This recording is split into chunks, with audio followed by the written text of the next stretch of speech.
Admiral Sarah Chen stood at the viewport of the UES Hyperion, watching the endless dance of stars against the void of space.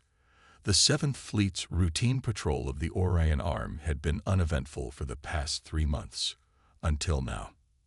"Admiral, we're picking up an anomalous transmission," Lieutenant Rodriguez announced from his communications station. "It's unlike anything in our database." Chen turned from the viewport, her weathered face illuminated by the soft blue glow of the bridge's holographic displays. 25 years of service in the United Earth Fleet had taught her that unlike anything usually meant trouble or opportunity. "Source?" she asked, moving to the central command station. "Edge of the Vega sector, ma'am. Approximately 47 light-years from our position." Rodriguez's fingers danced across his console. "The signal pattern suggests advanced quantum encoding, but there's something odd about it. It's degrading rapidly, like it's being eaten away." The bridge fell silent as a haunting sequence of harmonics filled the air, eventually resolving into heavily distorted words. "To any species capable of receiving this transmission, the void consumes. Our quantum lattices fail.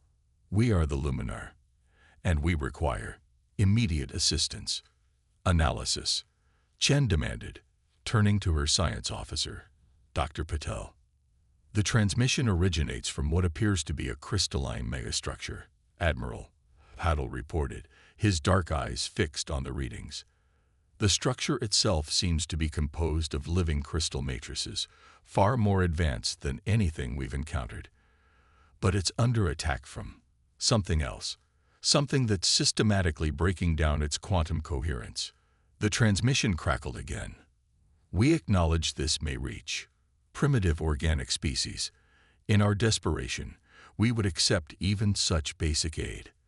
The Void Collective cannot be allowed to. Signal repeats." Chen's first officer, Commander Jack Morrison, couldn't suppress a bitter laugh. "First contact, and they're already calling us primitive." "To be fair," Chen replied, a slight smile playing at her lips, "we are still using nuclear fusion while they've built living crystal cities. But primitive doesn't mean ineffective." She straightened her uniform. "Plot a course to the signal source, maximum safe speed. Alert all ships in the fleet." "Ma'am," Morrison interjected, "regulations require us to contact Earth Command before engaging in first contact scenarios." Chen nodded. "Send the report, but we're not waiting for a response. Those crystalline beings may look down on us primitives, but they're about to learn an important lesson about humanity. We don't leave people to die, even if they're made of living crystal." The next 12 hours were a blur of activity as the Seventh Fleet pushed their engines to their limits. Engineering teams prepared combat systems while xenobiologists and linguistics experts worked to better decode the deteriorating transmissions. With each passing hour, they learned more about both the Luminar and their attackers, the Void Collective. The Luminar were a Type I civilization who had evolved from silicon-based life forms into beings of pure crystal and energy. They viewed organic life as a primitive evolutionary stage, having transcended such limitations millennia ago. The Void Collective, on the other hand, were something altogether different, a silicon-based hive mind that consumed other silicon-based life forms to expand their consciousness. In their arrogance, they never considered that organic beings might have advantages, Dr. Patel explained during the final briefing. The Void Collective attacks by quantum entanglement, breaking down other silicon-based structures at the subatomic level. The Luminar's defenses, advanced as they are, operate on similar principles, making them vulnerable. But our organic technology operates on completely different principles, Chen finished. Sometimes being primitive has its advantages. The fleet dropped out of FTL on the edge of the Luminar system, and for a moment, everyone on the bridge fell silent. The crystalline megastructure was beautiful, a vast lattice of geometric patterns that seemed to sing with light. But huge sections were going dark as inky, fractal patterns of destruction spread across its surface. The Void Collective's ships resembled abstract mathematical concepts given form, their non-Euclidean geometries hurting the eyes of anyone who looked at them too long. "We are detecting your approach, organic vessels."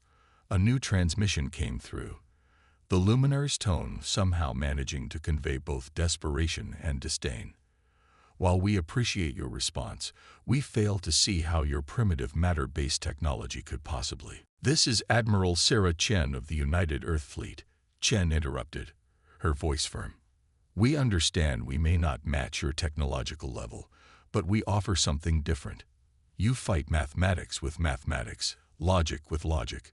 We bring chaos, creativity, and determination. Now, shall we continue discussing our primitiveness, or would you like us to demonstrate why humanity has survived on a death world for millions of years?" There was a long pause before the response came. "Proceed, Admiral. We welcome your primitive assistance." Chen smiled, recognizing the barely hidden fear in the Luminar's voice. Not fear of humans, but fear of extinction. "All ships, battle stations. Let's show them why being primitive isn't always a disadvantage." The 7th Fleet moved into formation, their primitive organic hulls gleaming under the light of distant stars. They were about to teach both the Luminar and the Void Collective an important lesson. Underestimating humanity was always a serious mistake. The Void Collective's ships moved like a mathematical plague across space, their non-Euclidean forms casting impossible shadows. Admiral Chen watched as another section of the Luminar's crystalline megastructure went dark under their assault. But where the Luminar saw inevitable defeat, she saw opportunity. "All ships, execute Battle Plan Delta," Chen commanded. "Let's show them what primitive looks like." The 7th Fleet split into 3 groups, their formation seemingly random and chaotic to the logic-driven minds of both the Luminar and the Void Collective. The UES Hyperion led the charge, its organic hull gleaming under the light of the system's twin stars. "Your vessel's approach vectors are inefficient," the Luminar representative transmitted, their harmonic voice tinged with confusion. "The Void Collective operates on perfect geometric patterns. Your chaotic movements serve no mathematical purpose." "That's exactly the point," Chen replied, allowing herself a small smile. "Lieutenant Rodriguez, status of the quantum field analysis." "Complete, Admiral." The Void Collective's attack pattern operates on 11-dimensional mathematics. Their quantum disruption field requires perfect synchronization to function. And what happens to perfect synchronization when you introduce chaos? The answer came not from her crew, but from space itself. The first wave of human ships fired their payload, simple electromagnetic pulse bombs combined with clouds of metallic chaff. To the Void Collective's quantum-based sensors, it was like throwing sand into a precision machine. Their perfect geometric formations wavered as their quantum entanglement fields lost coherence. The abstract mathematical shapes of their ships began to stutter and blur, like equations trying to divide by zero. "Fascinating," the Luminar transmitted. "Your primitive electromagnetic interference patterns are causing cascading errors in their quantum calculations. But surely they will adapt." "That's why we're not stopping there," Chen interrupted. "All ships, Phase 2. Show them why humans are called Deathworlders." The second wave of human ships launched what appeared to be ordinary missiles. The Void Collective, their sensors still struggling with the chaff cloud, didn't register them as significant threats. That was their first major mistake. These weren't ordinary missiles. They were packed with a particularly nasty invention of humanity's weapons engineers, quantum destabilized dark matter. As they detonated among the Void Collective's fleet, they created localized areas where the laws of physics went sideways. "Impossible," the Luminar transmitted. "You're using dark matter as a weapon. Your species hasn't even achieved quantum supremacy." "No," Chen agreed, watching as several Void Collective ships twisted themselves into mathematical knots trying to navigate the dark matter fields. "But we've gotten very good at breaking things we don't understand." The Void Collective's response came not in words but in action. Their ships began to adapt, their forms shifting to account for the new variables humans had introduced. That's when Chen sprang her final trap. Phase 3. Release the VOIDs. Void, variable organic intelligence drones, were perhaps the most primitive weapons in the human arsenal. They were based on the simple observation that organic brains could process certain types of information faster than quantum computers, particularly when it came to chaos and randomness. Thousands of small drones, each powered by organic computer cores grown from human neural tissue, swarmed toward the void-collected ships. Their attack patterns were completely random, guided by the inherent chaos of organic thought rather than mathematical algorithms. Your biological computing units, the Luminar observed, their tone shifting from disdain to fascination. They're impossible to predict. That's humanity's greatest strength, Chen replied, watching as the void-collected ships struggled to counter attacks that followed no logical pattern. We don't need to understand something perfectly to use it effectively.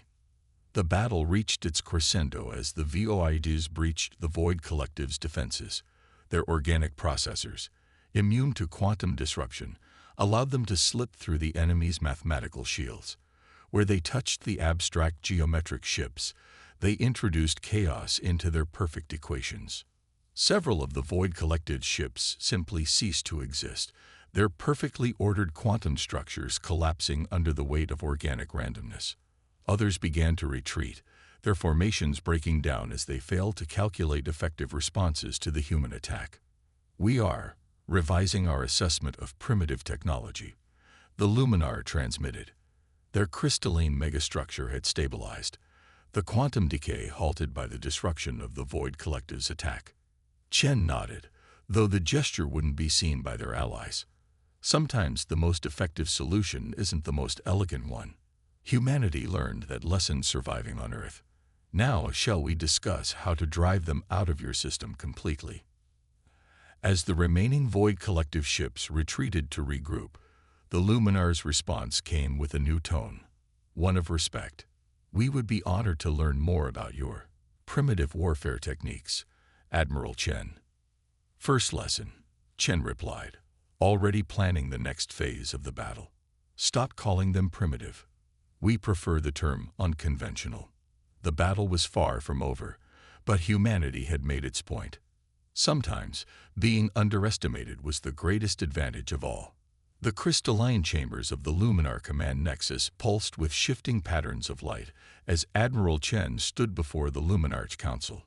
Her primitive organic form seemed strangely solid among the ethereal crystalline beings, but she held herself with unwavering confidence. Your initial strategy proved effective. Admiral, the first Luminarch's thoughts resonated through the chamber, but the Void Collective is adapting.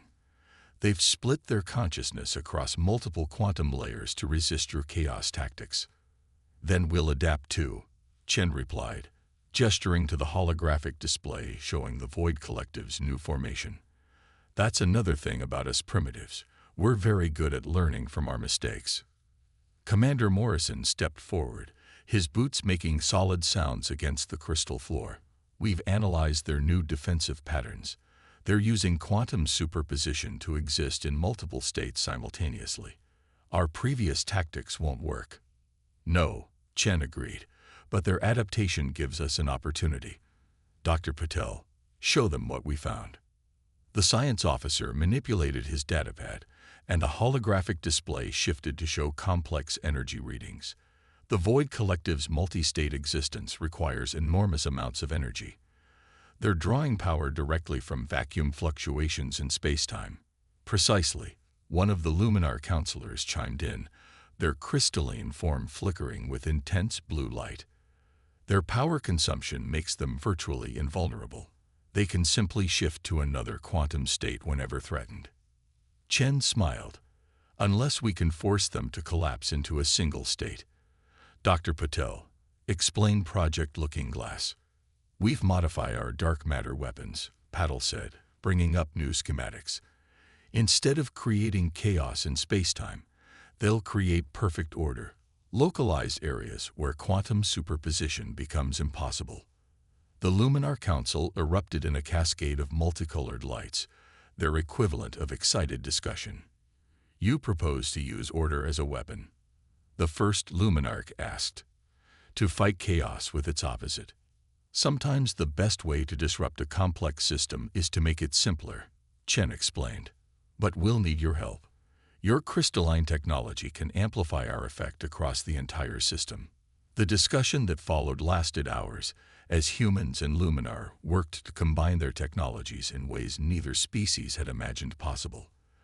The Luminar's perfect crystalline matrices would serve as amplifiers for modified human dark matter weapons, creating a wave of forced quantum collapse across space. A final warning. Chen addressed the Council as they concluded their planning. "This strategy carries significant risks. When forced into a single state, the Void Collective will fight with everything they have. We need to be ready." "We understand risk, Admiral," the first Luminarch responded. "Though we had forgotten until you reminded us. Perhaps in our evolution toward perfection, we lost something valuable: the willingness to take necessary chances." The next 12 hours were a blur of preparation. Human engineering teams worked alongside Luminar crystal shapers, integrating their technologies. The 7th Fleet's ships were positioned at key points around the system, their dark matter weapons modified and connected to the Luminar's crystal network. When the Void Collective attacked again, they came with overwhelming force. Their ships existed in 16 quantum states simultaneously, making them nearly impossible to target. They seemed to flow through space like living mathematics, their non-Euclidean geometries more disturbing than ever. "All ships, hold position," Chen commanded from the Hyperion's bridge. "Let them think they have us figured out." The Void Collective pressed their attack, their confidence evident in their aggressive formation. That's when Chen gave the order. "Project Looking Glass, initiate." The human fleet's dark matter weapons fired in perfect synchronization. The energy beams seemed unremarkable until they hit the Luminar's crystal network. The network lit up like a new constellation, and a wave of pure order swept across space. The effect was immediate and dramatic. The Void Collected ships were forced into single quantum states. Their multiple existences collapsed into one reality. Their perfect mathematical forms became solid and vulnerable. "Now," Chen ordered, "all ships, concentrated fire. Show them why humanity never relies on a single strategy." The human fleet unleashed everything they had: electromagnetic pulses, kinetic rounds, plasma torpedoes, and swarms of VOI drones. The Luminar added their own weapons, their crystal ships firing beams of coherent energy that actually worked now that their targets couldn't shift between states. The Void Collective's response was desperate and furious. Unable to exist in multiple states, they switched to pure offensive tactics, their weapons tearing through space with mathematical precision. Several human ships took heavy damage, and sections of the Luminar's crystal network shattered under the assault. But they had lost their greatest advantage, and they knew it. The combined human-Luminar force pressed forward, their different technologies working in perfect complement. Where the Void Collective brought order, humans brought chaos. Where they adapted, humanity changed the rules entirely. "Your primitive species," the first Luminarch transmitted to Chen as they watched the Void Collective begin to retreat, "understand something we had forgotten. True advancement comes not from perfection, but from the ability to embrace imperfection when necessary." Chen watched as the last of the Void Collective's ships fled the system, their perfect formations broken, their mathematical certainty shattered. "We're not primitive," she replied. "We're just different. And sometimes, different is exactly what you need." The battle was won, but Chen knew this was just the beginning. The Void Collective would return, and next time they would be ready for humanity's tricks. But that was fine. Humans were very good at coming up with new ones. The UES Hyperion's bridge was eerily quiet as Admiral Chen studied the tactical display. The Void Collective had returned as expected, but their new strategy was unlike anything they'd seen before. The enemy fleet had split into 3 massive groups, each approaching from a different vector, their ships now incorporating organic elements, a clear adaptation to counter human tactics. "They're learning," Commander Morrison observed grimly. "Those ships are partially biological now. Our chaos tactics won't be as effective." "No," Chen agreed, "but that's not what concerns me." She pointed to the strange readings emanating from the center of each enemy formation. "Dr. Patel, analysis." The science officer's face was grave as he reported, "They're generating quantum singularities, Admiral. Artificial black holes, but with a twist. They're using them to store and process information. They're turning space itself into a computational medium." The Luminar First Luminarch's image appeared in the bridge's crystal communication node, their form flickering with concerned patterns. "This is unprecedented. They're not just adapting to your tactics, Admiral. They're evolving their entire way of existence." Chen nodded. The Void Collective had taken their defeat and turned it into an opportunity for growth. In trying to defeat them, humanity had inadvertently pushed them to become even more dangerous. Status of the evacuation. 80% of our population has been transferred to the backup crystal matrices, the Luminarch reported. But we need more time to save our core consciousness archives. Without them, much of what we are would be lost. Chen studied the tactical display again. The Void Collective's advance was methodical, inexorable. Their new hybrid ships moved with both mathematical precision and organic unpredictability. They had learned from humanity's lesson. Sometimes imperfection was an advantage. "Time is something we don't have," she said finally. "They'll reach firing range in 20 minutes. Lieutenant Rodriguez, signal all ships. Implement Operation Firewall." Morrison's head snapped up. "Admiral, Operation Firewall hasn't been tested. The energy requirements alone could burn out our cores." "We're out of options, Jack." Chen's voice was firm. "Sometimes victory requires sacrifice." The next 15 minutes were a blur of activity as the human fleet moved into position. Engineering teams pushed their reactors beyond safety limits, preparing for what was to come. The Luminar watched in confusion as the human ships formed a sphere around their crystalline megastructure. "What are you planning, Admiral?" the Luminarch asked. "Something primitive," Chen replied with a grim smile. "Dr. Patel, explain the physics to our allies." As Patel outlined the plan, the Luminar's crystal node pulsed with patterns of shock and concern. "You would sacrifice your ships to create a quantum barrier. The energy backlash could destroy your entire fleet." "Not the entire fleet," Chen corrected. "Just the ships forming the sphere. The rest will escort your evacuation vessels to safety."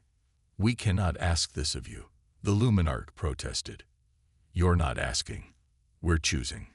Chen stood from her command chair. "Humanity survived on a death world because we learned early that sometimes survival requires sacrifice. The Void Collective thinks they've learned our strength by incorporating organic elements. Let's show them they've barely scratched the surface." The enemy fleet entered range, their hybrid ships moving with terrible purpose. The artificial black holes at their center began to pulse, preparing to tear apart the fabric of space itself. "All ships in the sphere formation, prepare to initiate Operation Firewall," Chen commanded. "Remaining vessels, stand by to escort the Luminar evacuation fleet." She paused, looking at her bridge crew. "It's been an honor." The Void Collective struck first, their quantum singularities reaching out with tendrils of distorted spacetime. But they found themselves hitting not the crystalline megastructure they expected, but a wall of pure energy as 30 human ships simultaneously overloaded their dark matter cores. The result was catastrophic and beautiful. The sphere of human ships created a quantum barrier that the Void Collective's weapons couldn't penetrate, because the barrier existed in a state of pure chaos, defying the mathematical principles the enemy relied upon. It was humanity's final gift to the Luminar, a shield built from their own sacrificed ships. From the bridge of the dying Hyperion, Chen watched as the rest of her fleet escaped with the Luminar evacuation vessels. The ship's hull groaned as reality itself twisted around them, but the barrier held. "Admiral," The Luminarch's voice came through the failing communication systems. Your sacrifice will not be forgotten.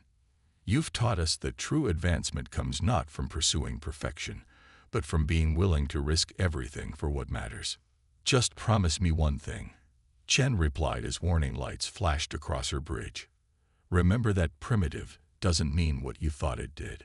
The barrier held for exactly as long as it needed to.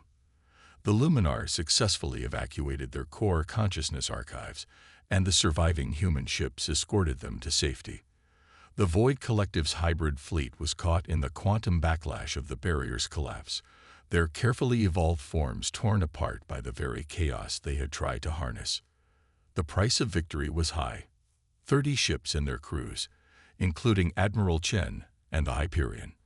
But they had achieved something unprecedented. They had forced 2 advanced alien species to reevaluate everything they thought they knew about technological progress and the nature of intelligence itself. In the end, humanity's greatest weapon wasn't their technology or their tactics. It was their willingness to sacrifice everything to protect others, even those who had once looked down on them as primitive. 5 years after the Battle of the Quantum Barrier, the new Luminar Human Cultural Exchange Center hung in space like a work of abstract art.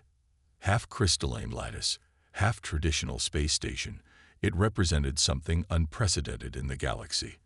A true fusion of organic and crystal technology. Commander Jack Morrison, now captain of the UES Chen, named in honor of his former commanding officer, stood in the station's central chamber. The space was designed to accommodate both species comfortably, with sections of living crystal alongside standard human architecture. It still amazes me, the first Luminarch said, their crystalline form shifting through patterns of deep blue and gold, how quickly your species adapted to working with our technology. When we first met, we thought your organic nature would make such integration impossible. Morrison smiled, watching a team of human engineers and Luminar crystal shapers working together on a new hybrid propulsion system. We're good at impossible things. It's a trait you develop growing up on a death world. The project they were observing was just one of many. After the sacrifice of Admiral Chen and her task force, the relationship between humans and the Luminar had transformed from reluctant allies to genuine partners. The Luminar provided their advanced quantum and crystal technology, while humans contributed their creativity, adaptability, and uniquely organic perspective on problem-solving. The latest reports from our long-range sensors are concerning, the Luminarch said, their color shifting to more serious tones. The Void Collective is evolving again. Their hybrid ships were just the beginning. I know, Morrison replied. But this time, we're ready for them. Show them what the research team has been working on. The Luminarch's form brightened as they moved to a secure chamber. Inside, suspended in a field of crystalline energy, was something that would have been impossible just a few years ago. A human consciousness matrix integrated with Luminar crystal technology. The first volunteers have already successfully transferred their consciousness between organic and crystalline forms, the Luminarch explained. They maintain their human creativity and chaos while gaining access to our quantum processing capabilities. They are neither purely human nor purely Luminar, but something entirely new. Morrison approached the Matrix, remembering Admiral Chen's last words about the true meaning of advancement. Have we heard from any of the volunteers? Yes. Dr. Patel's report was particularly interesting. The Luminarch's form rippled with what Morrison had learned to recognize as excitement. He says experiencing existence as both organic and crystal has given him insights neither of our species had alone. The quantum calculations that once seemed cold and mathematical to him now feel like poetry, while the chaos of organic thought has revealed patterns we never knew existed. A holographic display activated, showing the latest defensive preparations. The combined human Luminar fleet was unlike anything the galaxy had seen before. Crystal ships incorporated organic components for unpredictability, while human vessels used crystalline technology to enhance their capabilities. But more importantly, their crews worked together, combining the best aspects of both species. Admiral Chen would be proud, Morrison said quietly. She always said our differences weren't weaknesses, they were opportunities. Indeed. The Luminarch's form shifted to a color pattern that honored the dead. We have established the Chen Initiative in her memory. It will fund projects that combine our technologies in new ways. Already, we're seeing possibilities neither of our species imagined alone. Morrison moved to the viewport, watching as a new class of ship began its test flight. Its hull was a seamless blend of organic and crystalline materials, crewed by beings who could shift between forms as needed. It represented not just a technological advancement, but a philosophical one. The understanding that true progress came not from pursuing a single path to perfection, but from embracing diversity in all its forms. The Void Collective thought they could adapt to defeat us by incorporating organic elements, Morrison observed, but they missed the point entirely. Our strength never came from being either organic or crystalline. It came from learning to see beyond such distinctions. The Luminarch moved beside him, their crystalline form resonating with agreement. When they return, and they will return, they will find something they cannot simply adapt to. Because we are no longer simply two species working together. We're evolution in action, Morrison finished. Not towards some predetermined, perfect form, but towards something that embraces all possibilities.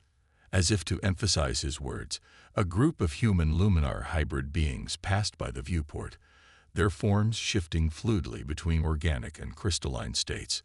They were the children of two vastly different species' decision to look past their prejudices and learn from each other.